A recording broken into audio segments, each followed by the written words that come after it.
You're listening to Everybody Pulls the Tarp, the go-to podcast for high performers. I'm Andrew Moses.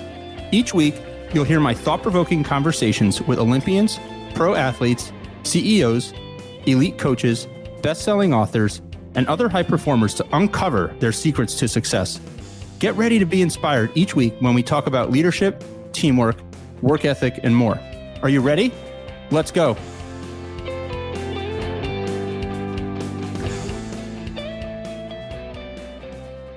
All right, everybody, let's get right after it. We've got the head coach for the Penn State men's basketball team, Coach Micah Shrewsberry. Welcome to Everybody Pulls the Tarp, Coach.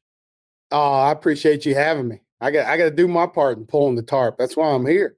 We're going to talk all about it. And I'm particularly biased today because, most of my listeners know that I am a Penn State Nittany Lion at heart. I bleed blue and white. So we talk to Olympians and pro athletes, elite coaches, CEOs, best-selling authors, you name it on this show all the time. But when I get to see a Nittany Lion here, it's a whole different ballgame. Coach, you were named the head coach at Penn State back in March. You've been in coaching about 20 years now. As you get settled in State College, when you think about your 20 years in coaching, what has been the biggest surprise? You know what? I didn't know. There's a lot of stuff that, you play the game and you think like everything. You're one of those players and I wasn't angel as a guy. My coaches loved me. I never gave them any feedback or anything. So, but, you think you know everything and then you get into coaching and you're like, I don't know anything. And you kind of figure it out as you go and you kind of move from one place to the next and you pick up things here and you pick up things there. And then you start to develop like who you're going to be or what you want to do and what your philosophy is going to be. But it takes a long time. And like you said, I've been coaching for 20 something years and, I feel comfortable with it, but there's still so much more I want to learn. So I'm trying to pick everybody's brain that I can still now, even as a head coach. So, Coach, you get to State College, you and the family get there back in March. Let's stay on the topic of surprises. What's surprised you the most so far about Happy Valley, dear old State College, Pennsylvania? You know what? You come here. I've only been here a few times before. So, I came as a coach playing against Penn State when I was at Purdue. And, you get here at night, you land, you go to the hotel, you don't see anything. And you go from the hotel and you come to the arena and that's it. Like you don't see anything. And I don't know, you have no idea what Penn State is. You don't get a chance to see the campus. You don't get a chance to see downtown, the rest of the community, the mountains, just the beauty of this place. You don't get to experience that. So I got here at a great time. It's springtime. It was nice. The sun's shining. It's beautiful outside, like the scenery. I sit here every day and look out my window and, look at the mountain range behind me and just, appreciate what it is, what this place is, seeing how beautiful the campus is, seeing how nice downtown is and how compact it is. And you can walk to everything from your dorm room. Like, I love it. I love that part of it, but you don't know that unless you're here. Coach, let's get back into what you have to do at Penn State, right? You have to come in and essentially build upon a program there that has found some success, is looking to have more success. What do you do as a leader coming into a new place? You've been forced to replenish some of the roster. How do you go about setting the tone for the culture that you want to have at Penn State for men's basketball? I think we need to build off of the things that have been successful in the past. One of the first things I did when I got here was, I got a chance to call and talk to a lot of the former coaches. I called, Coach DeCellis. I called Coach Dunn. I called Coach Parkhill. I talked to them and really tried to pick their brains on what went right and what didn't go right. What can we build off of? And then you go, I've been in the Big Ten for 4 years, right? So I've played these guys. I know, that's the one thing that you knew is Coach Chambers was going to have these guys playing really hard. They were an aggressive team. Now, what can we take from that? What can we take from the former coaches and what they've talked about and kind of put that all together, but also make it kind of what I want to do as well. And build off that, like build off how hard they play, build off John Hare and like his energy that he brings to his team. Like build off of guys like Miles Dredd, who's been here, who's played big games in the Big Ten.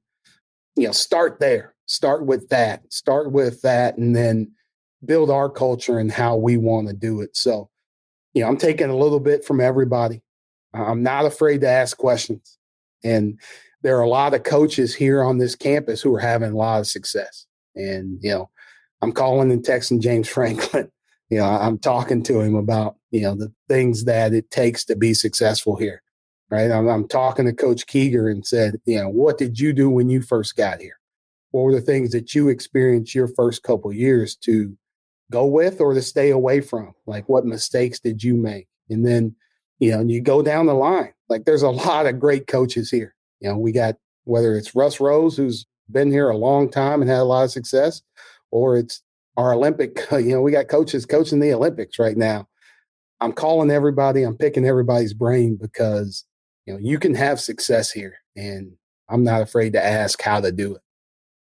You sure can. And how do you balance, though, like regardless of whether or not you're a coach, a CEO, whatever, how do you balance the right mix of your own fingerprints on something and kind of what works for others or what has worked in the past? I'm always interested in that, Coach. Yeah. A big part of that is, I can't try and be anybody else, right? Like I have to be me in who I am. Like I've worked for some really good coaches, but I can't be Matt Painter. Like I can't be Brad Stevens.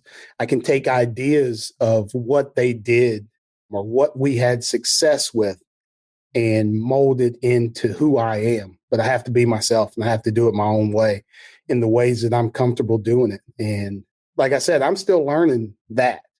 And I'm not afraid to say it. Like, I'm going to make mistakes. Like nobody's perfect, but I'm going to learn from them. And I'm not scared to try stuff. I'm not scared to be aggressive and do what we need to do as a basketball team on the court to help us win.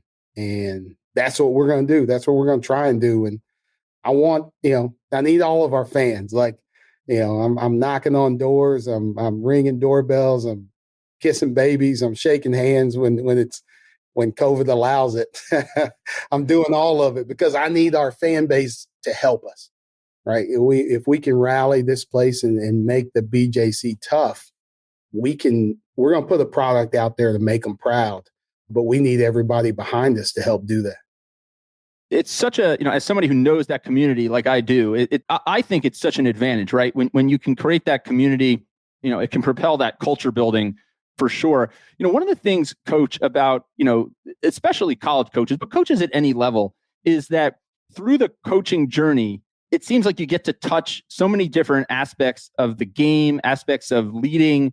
You wear so many different hats. And that's why I love talking to elite coaches like yourself on Everybody Pulls the Tarp, because the Everybody Pulls the Tarp mindset, mantra, way of life is all predicated around people doing things that might be unglamorous on the surface, but make a huge impact. Maybe things that aren't in the job description as it's written, but play a huge role in the team or the organization's success. And, the more I talk to coaches, the more I understand just how much tarp pulling, as I like to call it, goes on. Last summer, Coach Tom Allen from Indiana football was here. And he told me, he said, Andrew, back when I was at programs that didn't have the budget and the personnel that we have in the Big Ten with, at Indiana, I was the head coach, the OC, the DC. I striped the field. I cleaned the toilets. I was the team psychologist. I did it all. What it's done is it's kept me humble, and it's also educated me on, what I need to do to be successful. And also it gives me empathy and understanding when I'm hiring people in those roles. When you think about, you go all the way back those 20 years that you've been in coaching, what are some of the moments that maybe you've had in that context that have shaped you as a coach? You know what? It starts for me really as a player as well.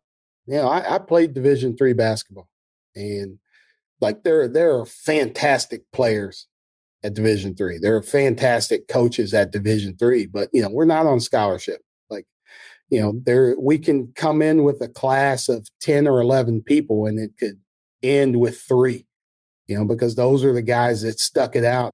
and they stayed because of the love they have for the game.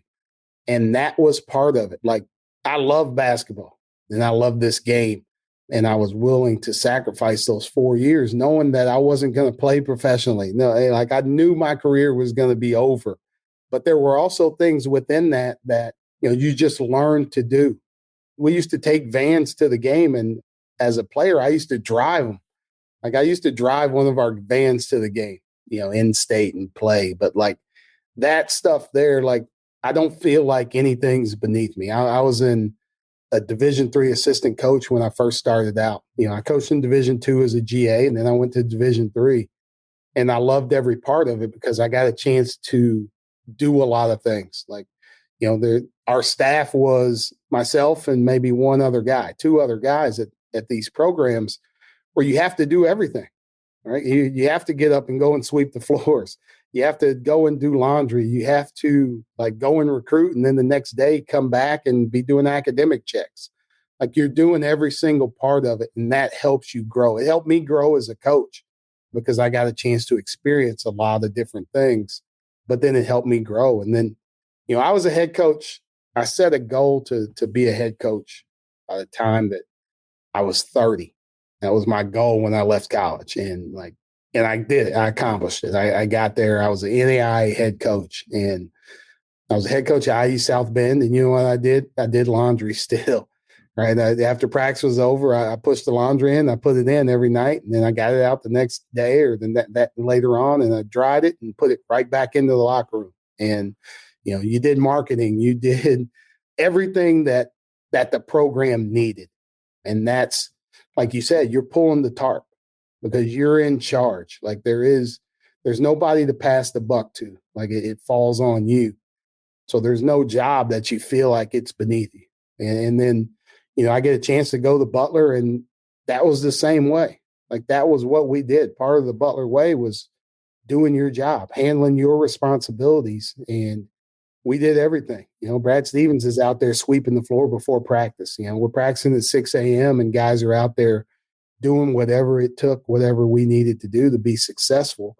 That's what the great programs are. And you don't always you got to lead from the front, and you got to be willing to do those things. And you got to be willing to show your players that you're willing to do whatever it takes to have a successful program. Does that come from a place of wanting to be humble? Does it just come from a flat out passion for the game and a love for what you're doing? I mean, those nights when you think back and you got everything going on, you're loading the laundry machine, you're unloading the laundry machine. What is driving that? I think a little bit of it is natural, right? Like, if you don't love what you're doing, if you don't enjoy what you're doing, like, that's a thankless task. And if you need congratulatory praise or if you need pats on the back, you're not going to be as willing to do the things that it takes to really get there. I'm fortunate to be here. I'm fortunate to be the head coach at a Big Ten university, but I love doing it. It's the challenge of doing it each and every day. But then, I still have to remember that I got to delegate to other people to do things. I can't do everything. And I try to do everything because that's how I was brought up, right? That's what we did at the Division III level. Those are what I saw other coaches do. That's been ingrained in me for a long time. And I think it's, a little bit of kind of natural in how you are as a person, but it's also a little bit of that humility that you need to continue to grow and get better and advance in your career. You mentioned the word delegate there. I'm always curious, what, from your vantage point, is the biggest difference between being a head coach and an assistant coach? Wow. There's so much. It's funny, everything comes across your desk, right? I had all these great suggestions when I was an assistant coach. I'm throwing out things left, right, or the other. But if things didn't go well, nobody was talking about me. It didn't go well because of me. So each decision that you make, everything that happens in this program, at some point in time, it's going to come across your desk and you have to make decisions on that. And whether that's the academic piece of it and what we're going to do, or like what color uniforms we're going to have. And those are things you're not thinking of as an assistant coach. And you can grow, like you can go places. Like being at Purdue helped prepare me for this, right? It helped me because Coach Painter gives you a lot of responsibilities, but he doesn't give you everything. And there's still a lot that he is doing and taking care of that now, I'm noticing that I'm doing and taking care of as well. Another thing that it just continues to strike me about college coaches in particular, relative to, and I'm sure you'll have a great view on this as someone who's coached, professionally as well, is that everybody thinks that it's just, X's and O's. It's basketball or football or whatever it is that you're coaching. At the college level, you mentioned it a little bit before. There's the academic piece, there's the marketing, there's the recruiting, there's managing the alumni base, the donors, the everything. How do you even, begin to prioritize and balance all of that and still get the X's and O's done? That part of it is really, I really struggled with that early on when I first got here, just trying to manage every single thing. And I had to make a lot of phone calls to a lot of people that I know and trust that are head coaches. And, I'm scribbling down things left and right, or you go through a day, when the first couple of weeks when I got here, you work the entire day and it's like, man, I did a lot. But then you're like, what did I actually do? Coach Painter said, hey, write down everything and then start crossing it off. And then you look at the end of the day, okay, this is what I did. This is what I got accomplished. He also gave me a great thing. And he said, only do the things that directly lead to winning. So some things I have to put on the back burner that they could be the most important thing to somebody in our department. So, let's just throw something marketing out there. It could be the most important thing to them that day. But it could be 7 or 8 on my list. And, I have to give them the proper attention. I have to give them my full attention and everything that it is, but also need to take care of it in the right order that it needs to be taken care of. And Dana, I'm so bad at this. The coach of Missouri State, Dana Ford, I talked to him at one point in time, and he said, you can't catch every raindrop. And that's what, you could do it. You can run around and try, but you're not going to. So the things that directly lead to winning need to be the most important things. It's interesting, Coach. I think back a lot on a moment in my career where things were starting to take off for me professionally. And I felt like early in my career, I was this guy who walked out, every day and said, I made a lot of people happy. I solved everybody's problem. I met every need. And then I started to feel this shift, and I started to get more responsibility and a lot more on my plate. And I would say, wow, I don't think I made anybody happy today, but I feel like I did a lot of work. And one day I'm sitting there and I got my hands kind of in my head and my face in my hands. An advisor, kind of mentor, walks in. He says, what's going on, Andrew?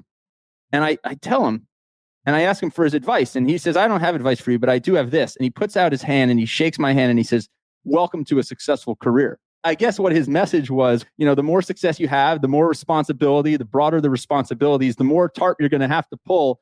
You're not always in the people pleasing business. You're trying to accomplish an objective for something bigger than yourself. I remember that story. I think about that a lot. That story in particular. Welcome to a successful career, he said. I can definitely feel him on that. But you know what, we try to please everybody, right? We feel like we can do it. And no matter what decisions you make, you can't make everybody happy. In all of my thoughts and everything that I'm thinking about, I have to do what's best for Penn State basketball. And I have to do what's best for our players. And then I need to try and help our alumni of this program, really have success. And then I need to make them proud in what we do and how we go about representing them. But I need to take care of the guys in our locker room first and foremost. And, decisions that are made with those guys in mind first and foremost. And then I need to do what's right by Penn State. And then if it upsets people, I'm sorry. But, I'm trying to help those guys have a outstanding, college experience. Absolutely. And when you think about those guys that are in the locker room and will be in the locker room at Penn State, what do you think is the best, asset that you bring from your experience in the NBA? What can you bring from the NBA experience that can be super, super beneficial to these guys competing at the college level? I think just like I just talked about, every decision that we make was for the players. People talk about a players program, and you have to take care of those guys the best way you can. Your decisions that you make on how you travel, or decisions that you make on when you practice, or what you're going to do, like what we're eating each day, like it has to benefit them, in the long run. Like those things go into it for them to be, high peak performing athletes. We have to take care of them in that manner. That's what they do at the NBA level. Everything is tailored that way. But we also need to do that in the way that we manage practice, the way that we take the time for those guys to have time to get their academics straight, right? Like we have to do all of that. So the thought process is taking care of them, number one. And then I think that goes into, if you're doing that, if you're giving everything that you have to make them better, like on the court, in the classroom, in life, helping them grow, helping them develop during their time here. If you're investing everything that you have towards that, I think it cuts into the transfer portal, right? Like that's a big issue right now. But if I'm investing everything I have in these kids, like, are they, less likely to transfer? There's still going to be some, right? Everybody can't play. You can't play 13 guys. You can't play 13 scholarship players. Like people are going to be unhappy for certain reasons, but they're not going to be unhappy based on how we treated them and based on the investment that we put into them. So if we're doing that, like I can look somebody in the eye and say, I gave you everything I had. If you choose to still leave, that's okay, because I feel good about what we did and how we invested in each and every person. How do you show people as a leader that you are fully invested in them? You know what? We have, if we have 13 scholarship players and we have 2 to 3 walk-ons, I think you have to treat number 1 and number 16 exactly the same. Like I said, we're investing in them as people. We're investing in them as players, and how we do it. I think part of that is, my personality. Like I'm going to treat people the right way, right? That's one of the number one things for me is I'm going to look out for people. I'm going to take care of people. I'm going to treat people the right way. And if I'm doing that now, everybody can't be treated the same as players on the court, right? You might not get the same treatment, but I'm going to work you out the same exact way. Like I'm going to have a plan for you the same exact way that we make you better. What we do off the court makes you better. That's the goal. That's, I took a lot of time to hire my staff because I wanted guys who were going to put in that same investment, who were going to build up this program the same exact way, who were going to love our guys the same exact way. And that was important to me, the people that we have around them, the people that we surround our program with.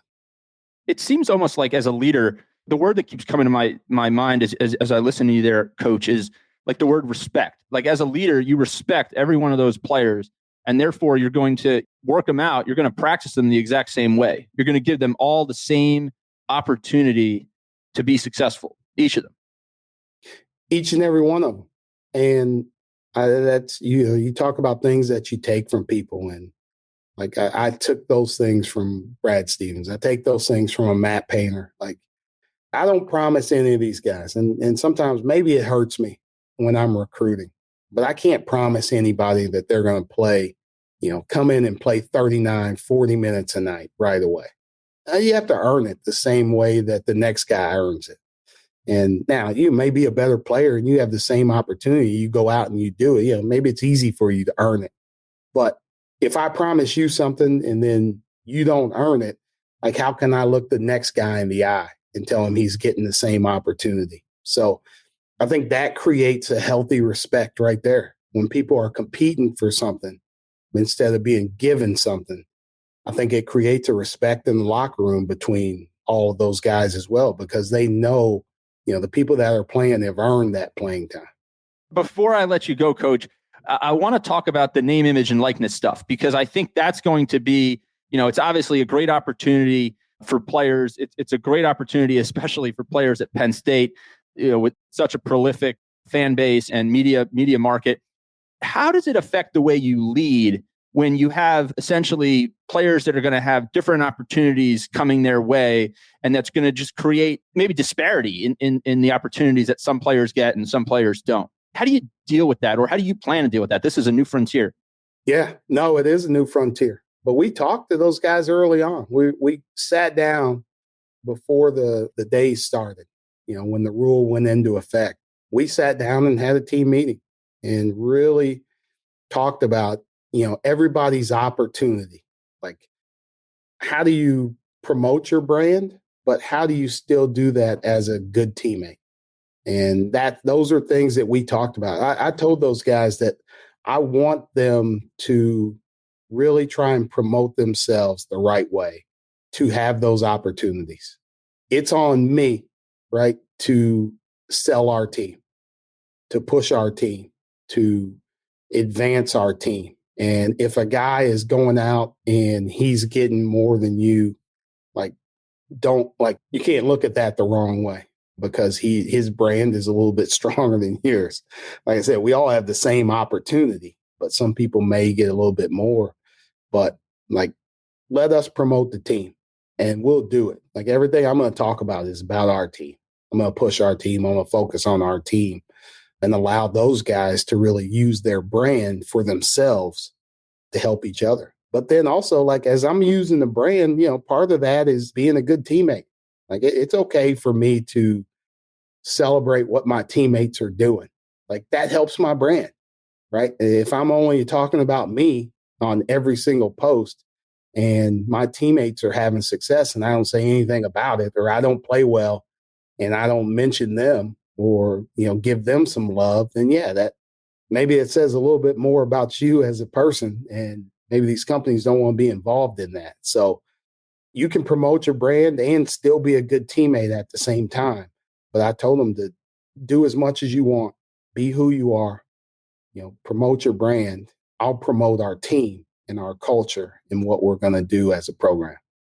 One of the things I've learned, Coach, on this journey, everybody pulls the tarp, and people get excited and believe in people who think team first and are willing to be humble and willing to do whatever it takes. And so I think you're giving those guys fantastic, advice that's going to serve them well long-term. Coach, this has been such a fun 30 minutes for me as a Penn State alumni. I know all the listeners are learning a ton from you.